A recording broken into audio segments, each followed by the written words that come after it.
E a gente estamos tendo alguns problemas técnicos com a internet, mas vamos dar continuidade à nossa live. Guardando Flavinha chegar.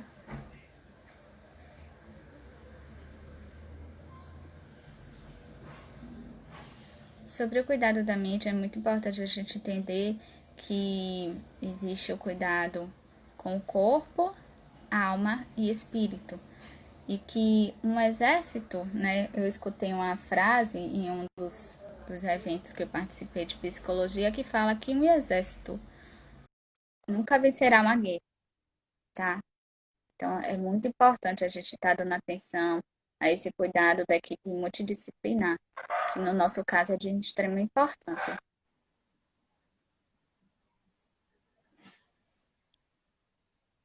Pronto, Flavinha, agora eu tô te vendo.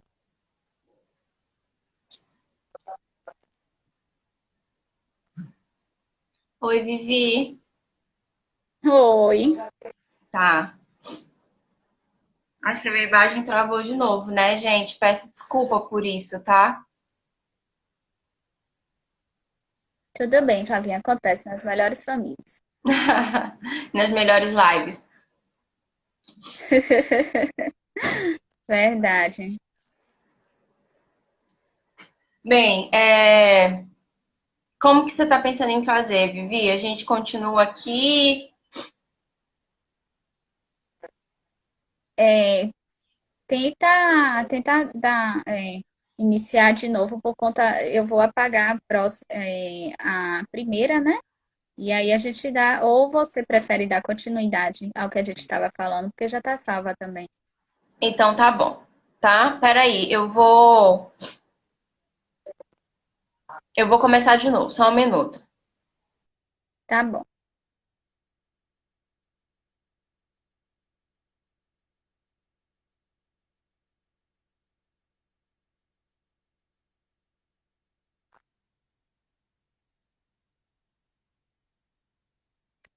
Guardando.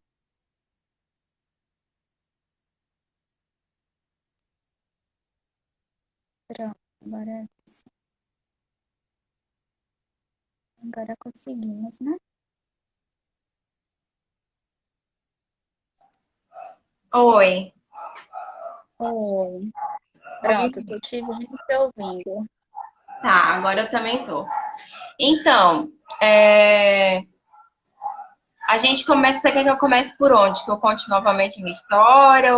Ou a gente continua de onde parou? Pode contar de novo a história, porque aí eu vou excluir o outro vídeo, porque ficou com muita.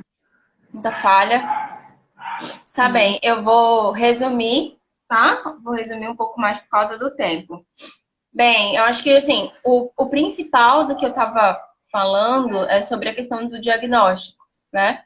Que eu recebi um primeiro diagnóstico quando eu fui aos 7 anos de idade para São Paulo fazer uma biópsia muscular. E esse diagnóstico foi de distrofia muscular progressiva, tá? E como na época eu era criança e eu já tinha minha irmã mais nova, que também apresentava sintomas, mas ela era muito mais nova do que eu fiz a biópsia, né, e o diagnóstico serviu para nós duas. Então, nós duas fomos diagnosticadas com distrofia muscular progressiva. Acontece que até o final da adolescência, tanto no meu caso quanto no caso dela, o quadro não evoluiu, né? Para o que era esperado para quem tinha o diagnóstico de distrofia muscular.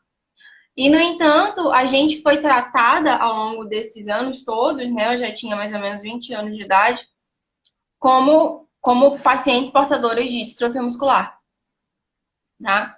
E aí, com 20 anos, eu dei entrada no Hospital Sara Kubitschek em Brasília, e lá a gente começou um novo processo de diagnóstico, tá? E não foi rápido, o diagnóstico não veio rápido, a gente levou mais ou menos 2 anos entre exames, indas e vindas de Belém e Brasília, para conseguir um novo diagnóstico que fosse mais coerente com o quadro clínico, né? E aí o meu diagnóstico foi de miopatia congênita do tipo central core. E esse diagnóstico hoje está novamente em análise, porque esse diagnóstico de distrofia, perdão, de Central Core, ele foi dado por um geneticista. No entanto, hoje existe uma discordância entre o geneticista e o neurologista. E hoje o neuro acha que é uma outra miopatia, também uma miopatia congênita. A gente já sabe algumas coisas, né? Não, a gente já sabe que o quadro não é progressivo, já sabe que não se trata de nenhuma distrofia, tipo de distrofia muscular, e basicamente isso, né? E aí eu sempre pergunto para o médico, o que que muda na prática? Né? O que que muda na prática eu saber o que que eu tenho? E a única coisa que ele me fala é o quadro vai ser o mesmo, você vai conviver com os mesmos problemas. Na prática, o que muda é que, bem, se for a miopatia que o neurologista está achando, eu não tenho risco de hipertemia maligna. E sendo a Central Core, o risco de hipertemia maligna existe. Né? E que para a ciência, é importante saber, caso surja um tratamento, um medicamento, alguma coisa assim, seria interessante a gente ter um diagnóstico correto. Mas, enfim, o que eu Sim, quero dizer é que hoje eu tenho 29 anos e em 29 anos o diagnóstico ainda não está fechado. Né? Houveram erros ao longo do caminho, que eu não sei se a gente pode chamar de erros. Eu prefiro não chamar de erros, né? Eu prefiro entender que faz parte da história e que é assim. E que em 1996, eu acho, o médico que me deu o diagnóstico utilizou todos os recursos da ciência que ele tinha para fechar um diagnóstico, né? Hoje em dia, em 2020, existem outros recursos, a ciência evoluiu muito e a gente conhece outras doenças. Então, né? O que pode me dizer também, Vivi, que quem sabe daqui a 20 anos, novamente a gente não passa por uma mudança de diagnóstico, né? À medida com com que a certeza. ciência vai evoluindo, a gente vai tendo mais conhecimento. Com certeza. E assim, quando minha mãe recebeu o diagnóstico, o médico falou, né, que eu não ia andar, que eu não ia falar, que eu ia morrer cedo, então, várias coisas. Então, o que intriga nos casos raros é essa questão de como essa doença é passada para os pais. E muitas vezes causa um choque muito grande que as famílias tendem a não falar sobre o assunto, Uhum. né? E, assim, hoje eu estou com 32 anos, ainda sem um diagnóstico definido. Uma hora dizem que eu tenho miopatia congênita, outra hora miopatia miofibrilar, outra hora distrofia muscular progressiva. E com a biópsia muscular foi descartada a questão da enfim, Hipertermia. Hipertermia. maligna, que às vezes eu me atrapalho. Mas assim, e essa questão da hipertemia maligna, gente, é muito grave. Da gente não estar descobrindo antes, porque ela requer muitos cuidados bem específicos e todo mundo tem que estar atento a isso. Então, talvez a biópsia muscular, no meu ver, como leiga na área, tá? Estou falando aqui como paciente, a biópsia muscular hoje é muito mais para descartar essa Hipertermia.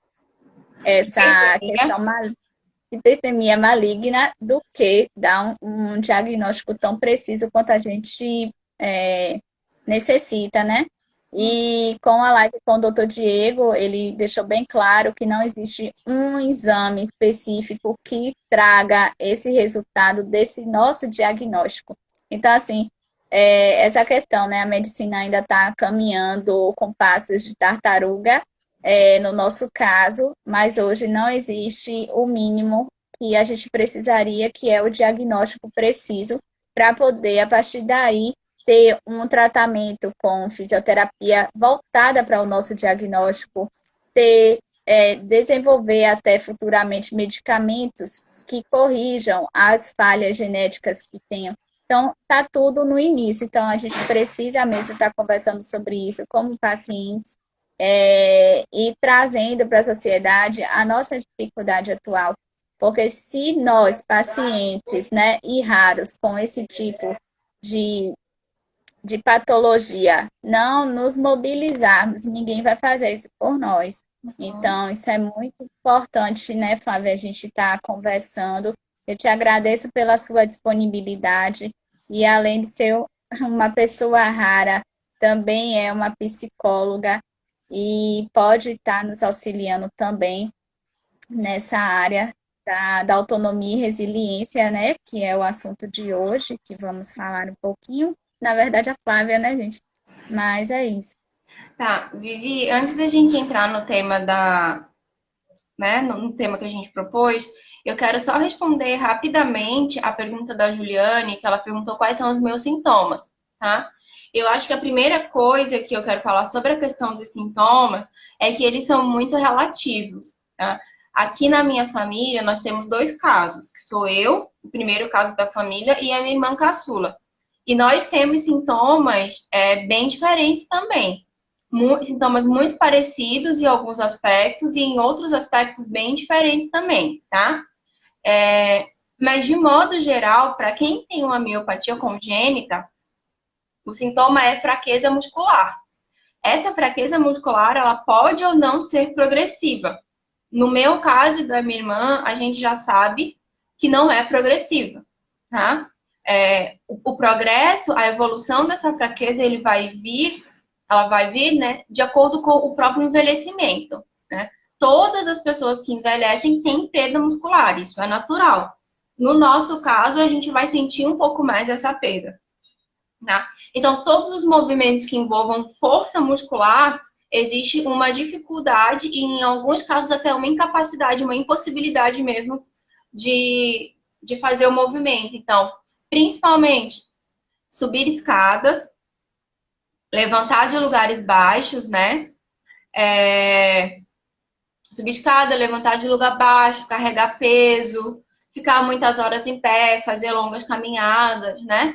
Eu fiz alguns exames lá no SARI que hoje a gente consegue saber que no meu caso a miopatia ela está mais localizada na região dos pés e do quadril. Então, qualquer movimento que envolva o pé, tanto que eu já fiz cirurgia ortopédica nos pés, e que envolva a região do quadril e coxa, eu vou ter mais dificuldade. No caso da minha irmã, também é a coxa e quadril e a coluna. E a gente conhece pessoas que já têm dificuldade na questão das cordas vocais, né? Então, isso Uhum. varia muito, tá? É isso, assim, eu acho que respondi a pergunta da Juliane sobre os sintomas. Então, questionando aqui sobre a questão dos exames que eu fiz. Então, eu fiz eletroneuromiografia, biópsia muscular, que até hoje eu tenho uma cicatriz aqui, e também fiz um exame de sangue genético para identificar. Ele foi feito para identificar se eu tinha um tipo de miopatia mais comuns e deu negativo para as miopatias mais comuns. Então, resumindo, o que eu tenho de exame é isso. Tenho alteração no exame de ressonância magnética, tá? Tem uns brilhinhos.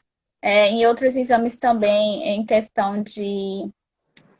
Eu fiz acho um Doppler dos membros inferiores, deu muito brilho nos músculos. Então, assim, são vários exames. Depois, se vocês quiserem, a gente pode fazer uma live específica só para os exames que a gente realizou. Mas, como o nosso foco hoje é falar sobre a questão da psicologia, né? E da questão da autonomia e resiliência, aí a gente vai voltar um pouco agora para o propósito da nossa live, né? Certinho.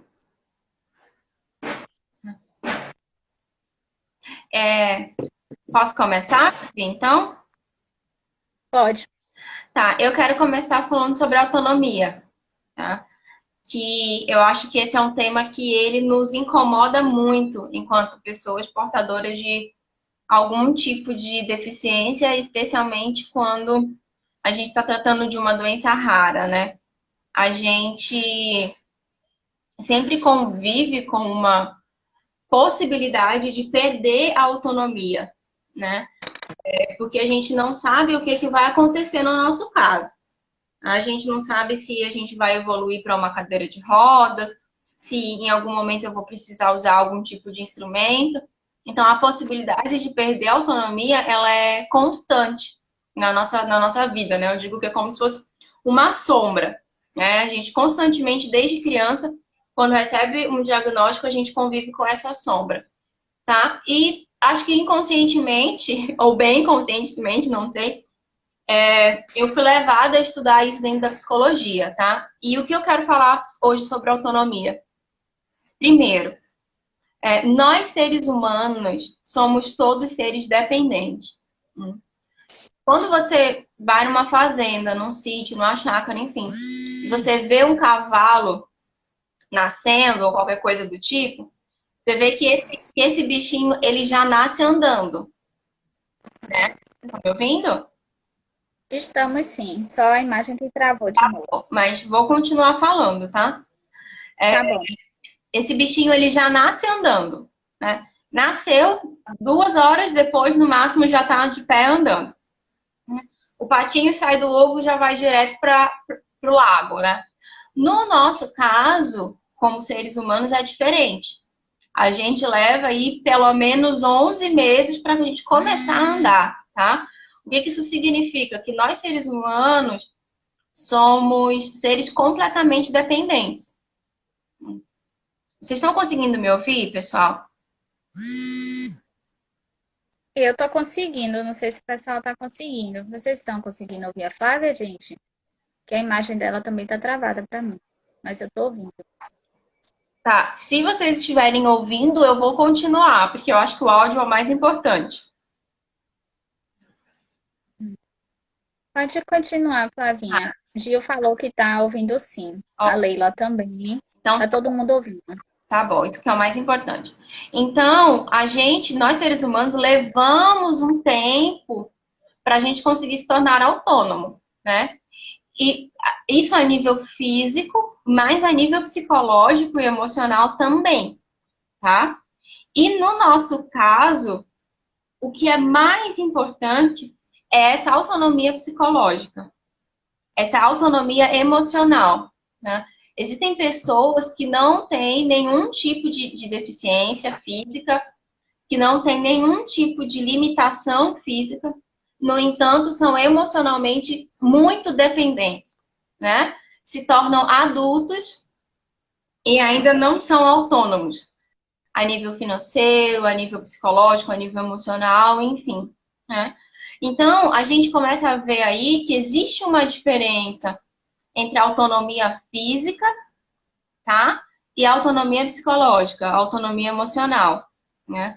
Existem pessoas também com algum tipo de limitação física que, na verdade, são as pessoas que comandam as suas famílias, né? Porque não tem nenhum comprometimento psicológico. Pessoas com deficiência física, que são as pessoas que passaram nos melhores concursos, que recebem os melhores salários das suas famílias, né? E que muita gente, às vezes, de uma família, acaba dependendo fisicamente, financeiramente e emocionalmente exatamente da pessoa com deficiência, tá? Então, eu quero deixar isso bem claro, né? Que existe essa diferença. E que o mais importante, eu acho que para todos os seres humanos, tendo alguma limitação física ou não, o mais importante é a nossa autonomia do pensamento, tá? Porque quando a autonomia física, para todos nós, tá? Ela também existe sempre o risco de deixar de existir. Por quê? Porque a gente vive no trânsito e a qualquer momento a gente pode sofrer um acidente e perder a nossa autonomia física. A gente vive em ruas com calçadas, né, em que qualquer pessoa pode torcer o pé e quebrar o pé, quebrar o cotovelo. Então, a gente vive constantemente o risco, né? A vida é isso, tá? A vida é sempre um risco de perder essa autonomia.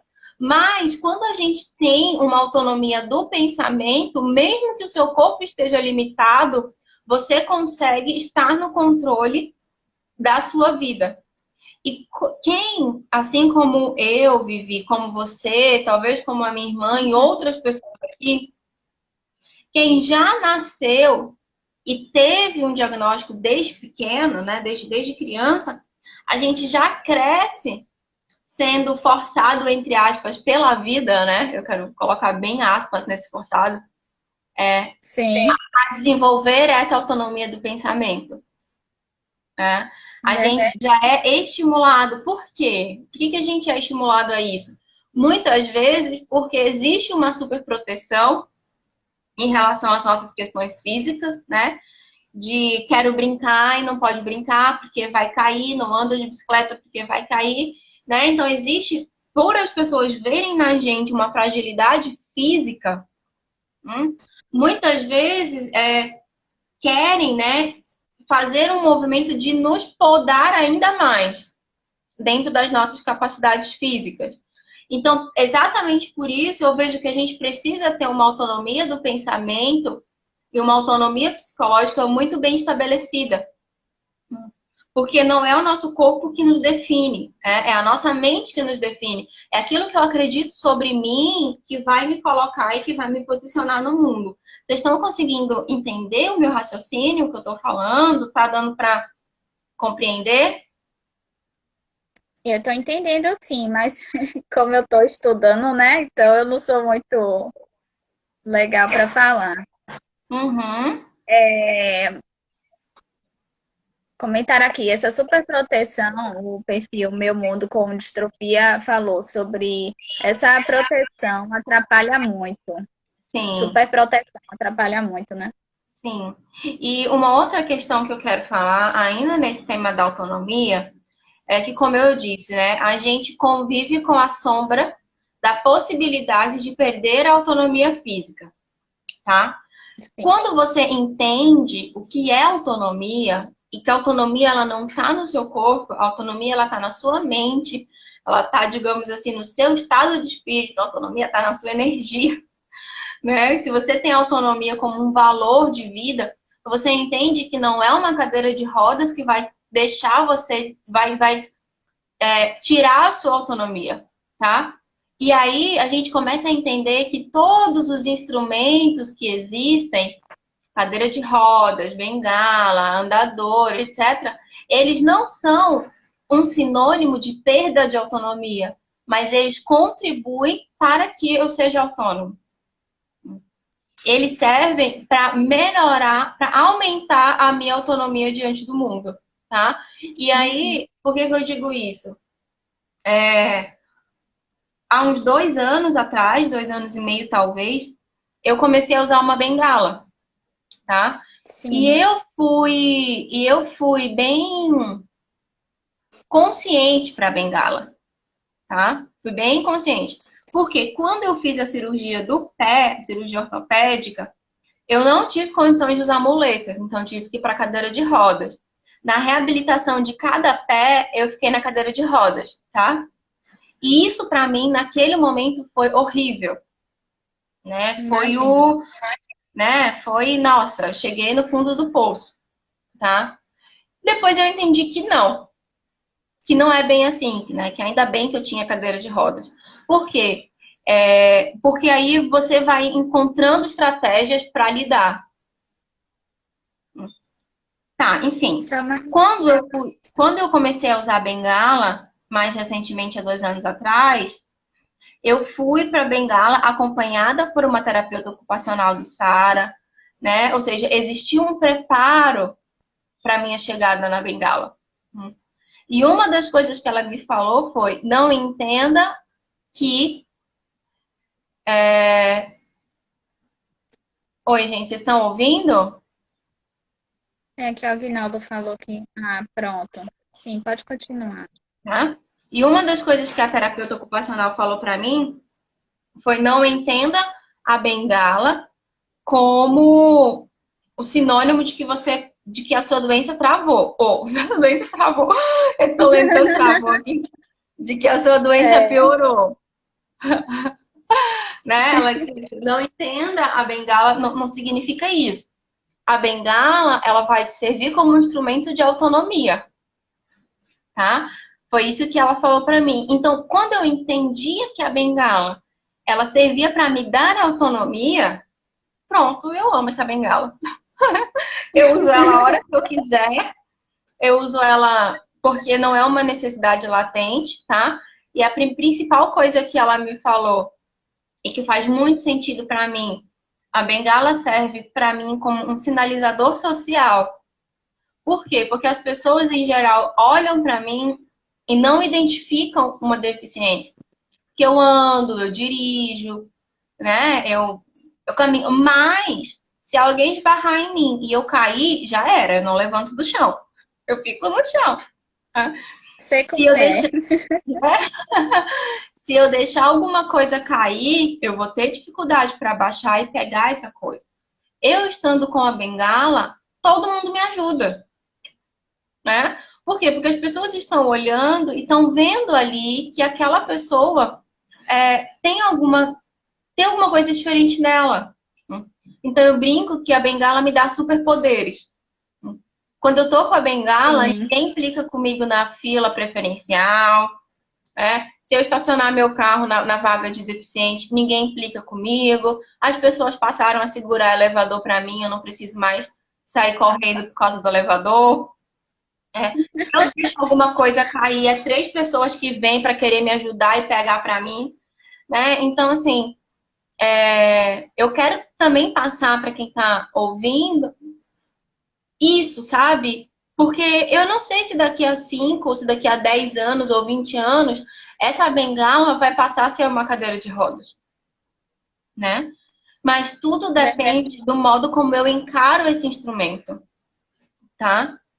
Se eu encarar a bengala, se eu encarar a muleta, o andador, a cadeira de rodas como um instrumento que vai me possibilitar muito mais autonomia, a minha vida vai ser melhor.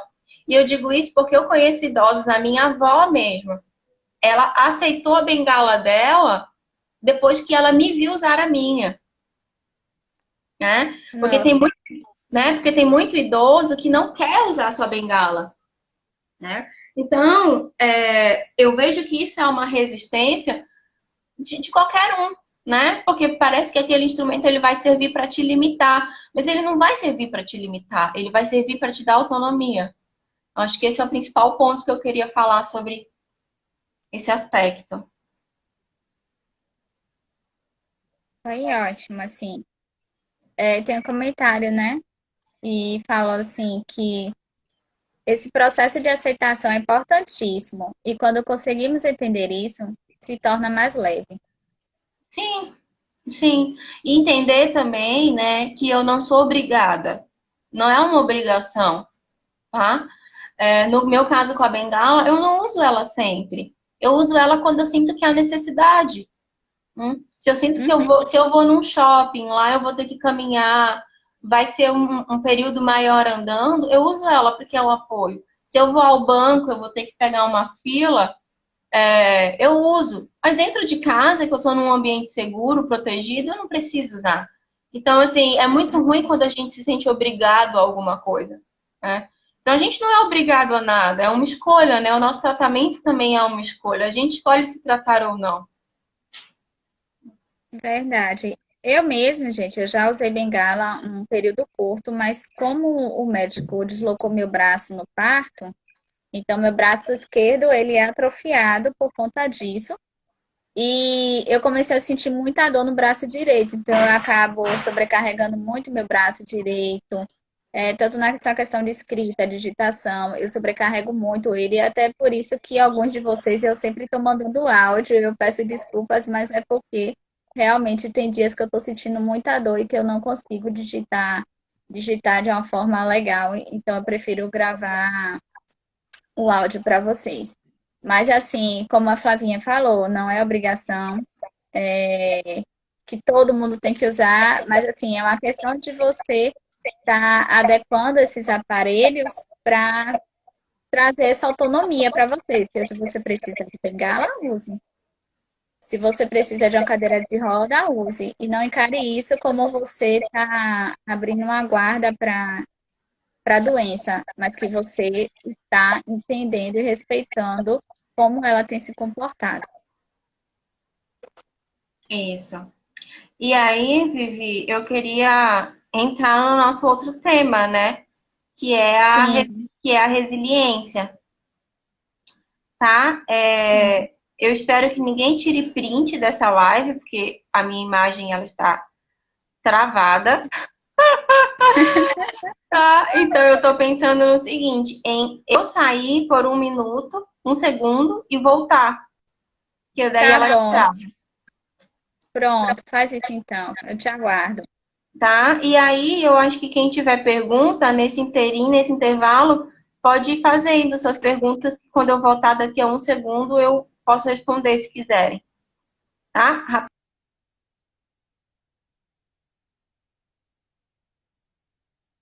Aguinaldo, essa questão do RG mesmo, eu vejo como uma carteira de passe, né? Eu sempre escuto muitas coisas de idosos quando eu estou no ônibus, que eles falam, ah, essa menina nova aí no lugar de idoso, que absurdo, nunca vai chegar na minha idade, que isso, que aquilo, e começam a falar um monte de coisa para mim, falando que eu não vou chegar na idade deles, e que eu tenho saúde, fico tomando lugar de quem não deveria, e várias outras coisas, né? E com isso eu falo o seguinte, gente, nosso direito a gente tem que respeitar, né? E, Flávia, me manda de novo a solicitação. Se a gente não respeita o direito do outro, então a gente não tem direito de estar questionando se o nosso direito está sendo respeitado ou desrespeitado. Então, eu tenho direito a sentar num lugar preferencial no ônibus, porque é lei que fala que toda pessoa com deficiência tem um assento preferencial. E assim como os idosos também, mas quando eles veem uma pessoa com deficiência mais nova e a gente tem essa deficiência não aparente, é complicado, né? Porque quando eu tô de camisa de alça, com camisa que seja mostrando meu braço, as pessoas veem meu braço deslocado e não tem nada a ver com a miopatia. Mas assim, quando eu tô com um capote ou um blazer, alguma coisa assim, as pessoas não veem. Então elas ficam assim, nossa, a menina é normal e fica sentando no lugar preferencial. Já teve várias situações, né, que ocorreram disso, uma situação de uma mulher até querer chamar a polícia, né? Então, é bem complicado isso. Deixa eu tentar aqui, pronto. Então, viver é uma arte, né? E a gente tem que encarar todas as situações com muita empatia, né, pela vida das outras pessoas também, porque infelizmente nós somos atacados o tempo todo por várias pessoas, inclusive pessoas que são de algum tipo de religião, que às vezes falam que a nossa deficiência é a culpa é nossa, porque a gente não tem fé, ou a gente cometeu algum pecado que Deus nos deu isso como um castigo, né? Então, tem várias coisas, se a gente fosse abrir aqui mais, seria bem complicado. Apelidos, eu tive vários, também não vou citar, mas enfim, Flavinha, conta aí um pouco sobre a resiliência, né? Eu acho que é exatamente por tudo isso que a gente, mais do que ninguém, tem que ter resiliência, né? Primeiro, eu quero explicar o que que é resiliência, tá? Resiliência é um termo que vem da física, em que ele descreve a capacidade do metal de passar por situações de calor, né? Ou por diversas situações, essa capacidade que o metal tem de se derreter, né? E depois ele assumir uma outra forma, tá? Então, você imagina, você pega uma barra de metal dura, né? Mas essa barra, você pode modelar ela, se você submeter ela à grande pressão e à grande temperatura, tá? Então, essa capacidade que o metal tem de se desfazer, né? E se refazer assumindo uma nova forma é chamada de resiliência. E esse termo, ele veio para a saúde, tá? Então, na área da saúde, a gente importou esse tema da física para explicar, né, ou para tentar explicar essa capacidade humana de passar por situações adversas e conseguir sair dessas situações adversas com uma outra forma, às vezes até melhor do que a forma anterior, tá? Então, isso seria resiliência. Então, sim, trazendo agora para o nosso dia a dia, o que que seria, né? Trazendo para a prática, assim. Resiliência seria essa nossa capacidade de passar por essas situações, essas e outras situações que você estava falando, né, Vivi? E que eu vi aqui que nos comentários muita gente se identifica e eu também, né? De passar por situações como essa, e ainda assim continuar se superando, né? Ou passar por uma situação como essa e sair ainda melhor do que estava. Né? Então, pessoas resilientes são pessoas que conseguem, digamos assim, tirar algum proveito positivo das situações adversas e se tornarem pessoas até melhores. Então, por que que eu digo que a gente precisa muito ter resiliência? Porque nós, por uma questão genética, fomos premiados com uma situação adversa. Né? A gente já nasceu, digamos assim, com uma situação adversa. E essa situação adversa, ela vai se apresentar para a gente todos os dias. Todos os dias da sua vida você vai conviver com uma situação desafiadora. Mesmo que essa situação desafiadora seja deixei um lápis cair no chão. Né? Pra gente, essa é uma situação desafiadora, essa é uma situação adversa, tá? Então, todos os dias, a gente vai precisar ser resiliente, né? Tirar algum proveito disso. Eu brinco que, às vezes, é rir da própria desgraça, né? É dizer, eu fui premiada, é uma doença genética, no entanto, todo mundo na minha família não tem, ninguém na minha família tem, eu sou o primeiro caso, né? Então eu aprender a lidar com isso e conseguir transformar isso em algo positivo para a minha vida. Isso seria ser uma pessoa resiliente. Por quê? Porque senão a gente trava. Né? A gente vai ficar que nem essa nossa live aqui travando. Senão a gente trava. A gente para diante dos obstáculos, né? Senão a gente ia parar lá na infância. Ou ia parar na primeira cadeira de rodas que apareceu. Só que eu penso, né? E eu costumo até dizer isso, que a gente não pode se dar ao luxo. A gente não pode se dar ao luxo de parar. Né? Por que eu não posso me dar ao luxo de parar? Porque senão o que vai ser da minha vida? Eu vou ser o quê? Porque eu vejo assim, sabe, Vivi? A sociedade já espera que uma pessoa com uma necessidade especial, ela não consiga muita coisa. Isso já é o esperado, tá? Então, digamos que se você, Vivi, quisesse não estudar, tava tudo bem. Isso já é esperado que você não estude. Ninguém ia te cobrar por isso, sabe? Mas assim, a gente não vai parar nisso, né? A gente tem que... Por quê? Porque é a minha vida, é a nossa vida. Com certeza. Então, eu vejo que cada situaçãozinha que a gente vai passando vai tornando a gente um pouco mais resiliente, né? Um pouco mais disposto a ir além, né? E a dizer para a sociedade que, pera, não é bem assim. Exatamente. E algumas pessoas me chamam de maluca, né? Porque eu sempre lutei pelos meus sonhos. E hoje eu estou voltando à faculdade para realizar mais um sonho na minha vida, no momento que minha doença está, vamos dizer, dando uns alertas de que está evoluindo. Então, assim, gente, entendam que o mais fácil e o esperado pelas pessoas é que a gente pare. Mas a gente não pode parar. Você não pode parar, como a Flavinha falou, a gente tem uma vida. E essa única vida precisa ser vivida de uma melhor forma por nós. Então, qual a escolha que a gente vai fazer? A gente vai ficar fazendo o que as pessoas esperam, da gente ser aquela pessoa isolada da sociedade, presa em casa porque tem um tipo de deficiência que ninguém sabe qual é? Ou a gente vai sair, vai procurar estudar, se aperfeiçoar naquilo que a gente tem, para que futuramente outras pessoas possam ter mais oportunidades e, quem sabe, até um medicamento que não prejudiquem elas tanto quanto essa deficiência tem nos prejudicado hoje.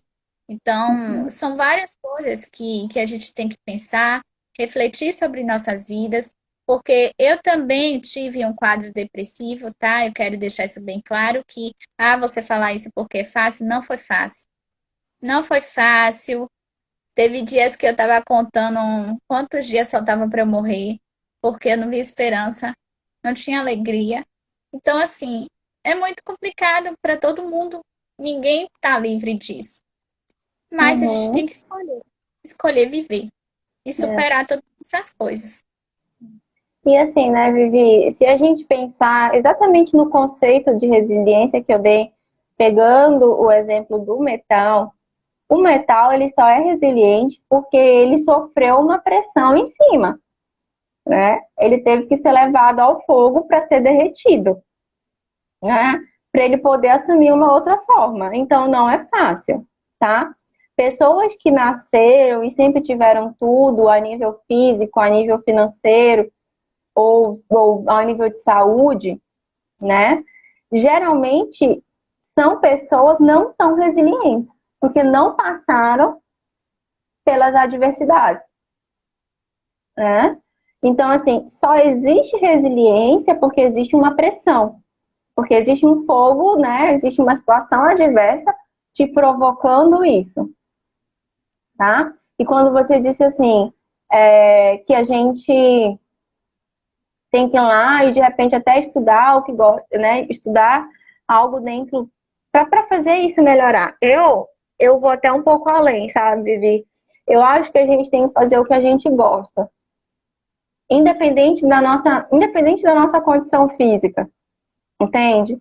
Fazer o que gosta e ser feliz. Eu entender que todas as pessoas no mundo têm alguma limitação física, seja ela alimentar, pode ser uma diabetes, pode ser uma hipertensão, né? Pode ser um dedo quebrado, pode ser queda de cabelo, a pessoa pode ser calvo, enfim, pode ser qualquer pessoa tem limitação física, tá? E aí entra o que eu quis dizer de autonomia. Isso não tira a nossa autonomia de pensamento, né? Isso não tira a minha capacidade de fazer escolhas que sejam melhores para mim, né? Melhores para a minha realidade. Então, assim, ter uma condição física como a nossa, essa palavra que eu quero usar é uma condição, né? Ela está aqui na gente, né? Não vai sair de nós, né? Então, a questão é não lutar contra ela, né? Porque assim como um diabético não teve a escolha, se ele escolhesse, ele não teria diabetes, né? Mas ele tem. E a partir do momento que tem, ele tem que fazer sua dieta alimentar e tomar os seus remédios. Acho que a mesma coisa é a gente. Se a gente pudesse escolher, claro que a gente não teria, né? Uma miopatia ou uma distrofia muscular. Mas da feita que temos, essa é a realidade, temos, né? Então agora a gente vai ter que lidar com isso como isso é, né? Você falou de ansiedade, de depressão, assim, eu mesmo sendo psicóloga e tendo hoje esse discurso aqui com vocês, também já passei por isso, né? Acho que de alguma maneira ainda passo, tá?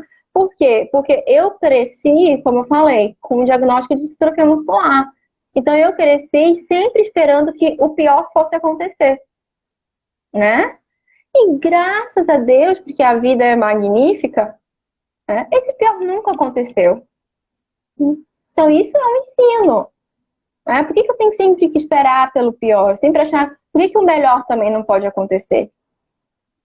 Né? O melhor Verdade. ele pode acontecer a qualquer momento. Né? Não existe só a possibilidade do pior, a possibilidade do melhor também existe.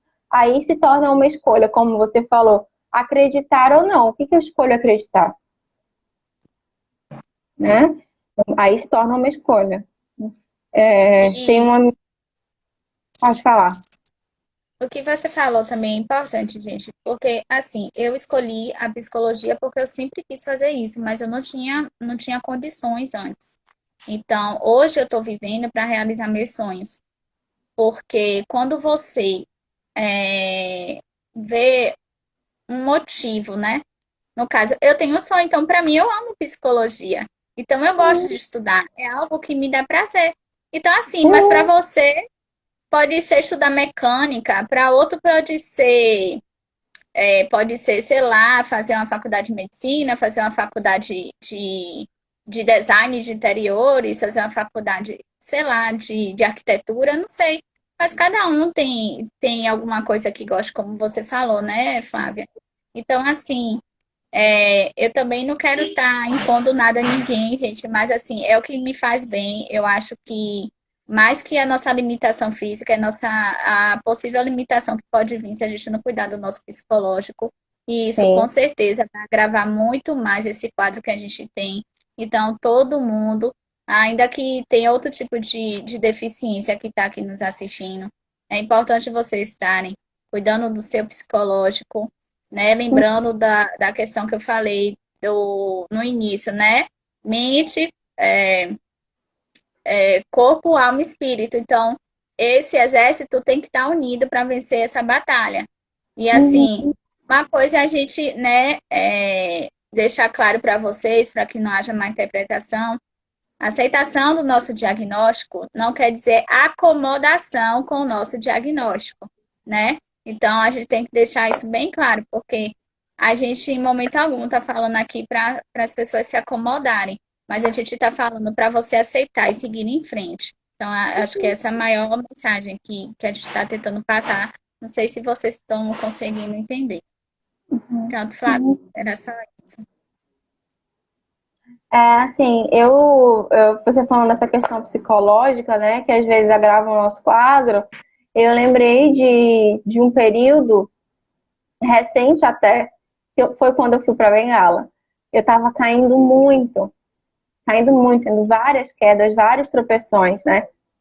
E aí a terapeuta ficou preocupada, né? Gente, vamos fazer exame nessa menina para ver se o quadro dela agravou, de tanto que ela tá caindo. E aí fez exame, ressonância da perna, do pé e tal, exame de marcha, até para ver que não tinha nada. Os exames estavam exatamente iguais aos exames que eu fiz há 5 anos atrás, tá? E aí a gente foi entender que o que estava acontecendo comigo? Eu estava extremamente ansiosa, né? No nível de ansiedade muito alto. No nível de ansiedade muito alto, a concentração diminui. E menos concentração, mais queda, né? Porque aí eu paro de prestar atenção no chão, né? Não vejo que tem um obstáculo ali, porque a cabeça tá borbulhando, tá fervendo, a cabeça tá ansiosa, e aí eu passei a cair muito mais, né? Então a bengala também acabou servindo para me dizer, vai devagar, né? Não anda tão rápido que você pode cair. Então, assim, isso só para dizer, né? O quanto um exemplo de como sim a questão psicológica pode influenciar no nosso quadro, né? Se eu tiver depressão e ficar só deitada na cama, isso vai atrofiar mais os meus músculos. É menos atividade física que eu vou fazer, né? É mais horas sem movimento. Em compensação, se eu estiver ansioso, eu vou querer fazer movimento que o meu corpo não dá conta de fazer, porque eu vou estar agitado. E isso também vai ser prejudicial, né? Então a gente precisa estar sempre na busca por esse equilíbrio. E em relação ao diagnóstico, você falou da aceitação, Vivi, hoje eu vejo o seguinte, que o meu diagnóstico, ele não vai ser dado por um médico, porque eles não sabem, a ciência ainda não tem, ou se tem, eu não tenho acesso ainda ao recurso que a ciência tem para me dar um diagnóstico preciso, tá? Então, eu não posso confiar no diagnóstico que os médicos me dão, porque eu aprendi que esse diagnóstico ele pode mudar, né? O meu em quase 20 anos mudou e eu sei que daqui a pouco ele vai mudar de novo, né? O meu diagnóstico para mim é o que eu sinto, é o que eu vivo no meu dia a dia, tanto que eu sempre pergunto para o meu médico, o que que vai mudar na minha vida, em termos práticos? Qual diferença vai fazer para mim eu saber o que eu tenho, né? E na grande maioria das vezes Flávia, não vai fazer muita diferença. Uhum. No meu caso, aos 29 anos de idade, eu que já convivo com isso há muito tempo, né? Não vai fazer muita diferença para mim saber se a causa da miopatia é uma proteína, se é um lipídio, o que que é, né? Geneticamente, se veio sei lá, se quem nasceu primeiro foi o ovo ou a galinha. O que isso muda na minha vida prática? Isso vai me fazer ficar mais forte? Não. Então pronto. Né? Então eu vou lidar com o que eu tenho sentido no meu corpo. Esse é o meu diagnóstico. Tá? É assim, pelo menos, Viviane, que eu tento encarar. Eu Entendeu? também. Eu Porque às também. vezes Hoje, a gente mesmo acaba se diagnosticando, sabe? Colocando se na gente comparando, diagnósticos maiores ou piores do que o que a gente realmente tem, e né? se comparando, que não é bom. Sim, sim. Né? E É, acho que é isso. gente, eu só quero explicar um pouquinho sobre o porquê que a gente criou essa página. É o seguinte, não existe literatura médica tão detalhada sobre nossos casos. Então, assim, a literatura médica hoje está muito desatualizada, até os médicos concordam com isso, mas, assim, para atualizar, existe todo um processo burocrático e a gente sabe, ainda mais no nosso país, como são as coisas que a gente não precisa entrar em detalhes. Então, assim, o objetivo da nossa página é mostrar que a gente pode sim ter uma vida além do nosso diagnóstico, porque o diagnóstico não é o fim. Então, e que a gente possa estar animando a quem tem filhos hoje, a crianças a não se conformarem com o que estão falando sobre seus filhos. Não tentem diminuir a capacidade deles por eles terem esse diagnóstico, tá? Não tente limitar ou livrar eles de todos os perigos da vida, porque todo mundo corre risco. E eu acho que as pessoas que morrem mais cedo são as mais aventureiras. Se a gente for pegar aqui e começar a citar nomes de vários atletas e tal, a gente vai citar várias coisas. Eles não morreram por nenhum tipo de doença, mas morreram por uma aventura que estavam vivendo no momento. E um sonho, um desafio que eles estavam se propondo a se desafiar, né? Que alguns já tinham entrado até para o livro dos recordes, mas queria superar aquilo. Então, assim, a vida, né, ela é efêmera para todo mundo, tendo doença rara ou não tendo. Então, o importante é a gente viver, né, e tentar ser feliz dentro das nossas possibilidades, né? Não deixe que ninguém diga o que você não pode fazer sem você ter feito, tá? Eu acho que o que eu aprendi com essa doença em toda a minha vida foi toda vez que eu escutava um não, eu falava, eu tenho que ultrapassar isso. Estão falando que eu não posso trabalhar, eu vou trabalhar. Estão falando que eu Uhum. não posso estudar, eu vou estudar. E eu sempre encarei o não como uma possibilidade. Então, Uhum. eu creio que quando a gente começa a enxergar dessa forma as coisas, por mais que seja difícil, é melhor para nós, tá? E assim, quando não foi a questão, o que me abalou não foi diagnóstico quando eu estava adulta, tá? Porque muitas pessoas me questionam, ah, Vivi, você já teve diagnóstico desde bebê. Então, o que é que mudou na sua vida? Eu te falo hoje, o que é que mudou na minha vida? Até os meus 24 anos eu tinha mais autonomia e hoje eu tenho perdido essa autonomia. A partir dos meus 25 eu comecei a perder a força. Então, muita coisa que eu fazia antes eu não faço mais. Então, aí as pessoas falam, não é câncer. Realmente não é câncer, mas você sabe que é acordar todos os dias sem saber qual movimento que você vai perder. Então, assim, não limite, não minimize a dor de outra pessoa, porque você não sabe realmente a totalidade dos sentimentos que aquela pessoa tem passado. Você não sabe o contexto familiar que ela está. Você não sabe de nada. Então, assim, a gente não pode julgar ninguém, sabe? Se a gente está aqui desenvolvendo esse trabalho, é para estar tentando ajudar outras pessoas também. e falar que pra gente também não foi fácil, mas que a gente tem tentado seguir em frente, tá? E assim, eu vou encerrar, que eu falo demais, mas assim, essa mensagem que eu quero passar para vocês e falar que estamos aqui desenvolvendo esse trabalho para todo mundo e que para juntos, né, realmente tornar aquela frase de que juntos somos mais fortes, literalmente, na prática, e não um discurso bonito. Uhum. Vivi, a gente já está encerrando.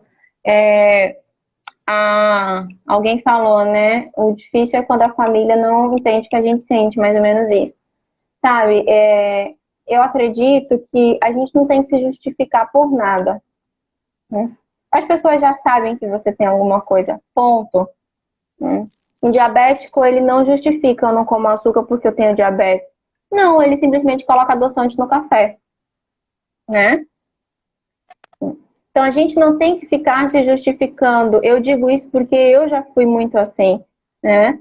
E hoje eu só me justifico para pessoas de fora, que realmente não tem como saber, né? E eu falo, ó, me ajuda, por favor, porque eu não consigo. Mas para isso, a gente não precisa ficar se justificando para o mundo, tá? E, e é isso, Vivi, tá? O teu discurso agora, ele, eu acho que fechou o que eu quis dizer sobre autonomia, né? Acho que casou muito bem com o que eu falei sobre autonomia. Não importa qual movimento você perca, enquanto você tiver a sua mente sã, enquanto você tiver a sua mente produtiva, você vai ser autônomo, porque você precisa de autonomia, inclusive para pedir. Pedir ajuda te torna autônomo, né? Então, se a gente fica com vergonha de pedir ajuda, você está limitando a sua autonomia. Aí eu não tenho autonomia para falar? Sim, a gente tem autonomia para falar e para pedir ajuda, né? E eu acho que é essa mensagem. A Teoria de Tudo é o nome do filme que citaram, que é o exemplo do Stephen Hawking. É exatamente isso, né? Enquanto a minha mente estiver funcionando, a gente pode fluir muito mais do que a gente imagina que pode, tá? Verdade. Te agradecer mais uma vez pela sua disponibilidade de estar aqui conosco. E é isso. Bom dia a Tá? todos. Obrigada, gente. Beijo para todo mundo, tá? Até a próxima. Qualquer coisa, vocês podem me achar lá no meu Instagram, @psiflavia.almeida. Beijo, Vivi. Obrigada.